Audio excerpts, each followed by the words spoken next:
तो bank of Baroda ने अपने Q2 के रिजल्ट डिस्क्लोज कर दिए हैं। सभी फिगर करोड़ में बताऊंगा।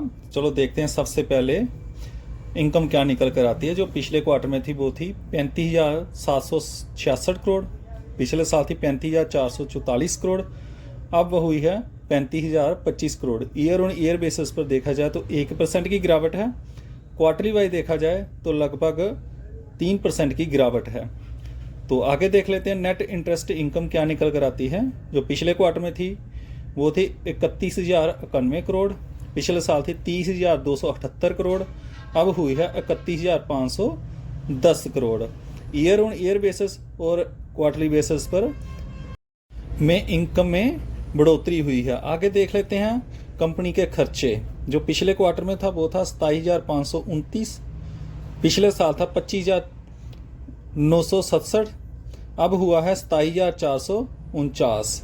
तो खर्चे भी लगभग इन लाइन में हैं। आगे देख लेते हैं बैंक का प्रोविज़न क्या निकल कर आता है। जो पिछले क्वार्टर में था वो था 1,966।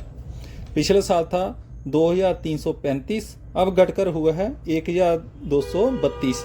जन के बैंक का लगातार आप देख सकते हो प्रोविज़न कम हुआ है, जो बैंक के लिए बहुत अच्छी बात है। आगे देख लेते हैं नेट प्रॉफिट क्या निकल कर आता है। जो पिछले क्वार्टर में था वो था 4,541। पिछले साल था 5,237। अब बढ़कर हुआ है 4,809 करोड़। ईयरली वाइज देखा जाए तो प्रॉफिट में लगभग 8% की गिरावट है। तो क्वार्टरली वाइज देखा जाए तो इतनी ही तेजी है प्रॉफिट में। आगे देख लेते हैं ईपीएस।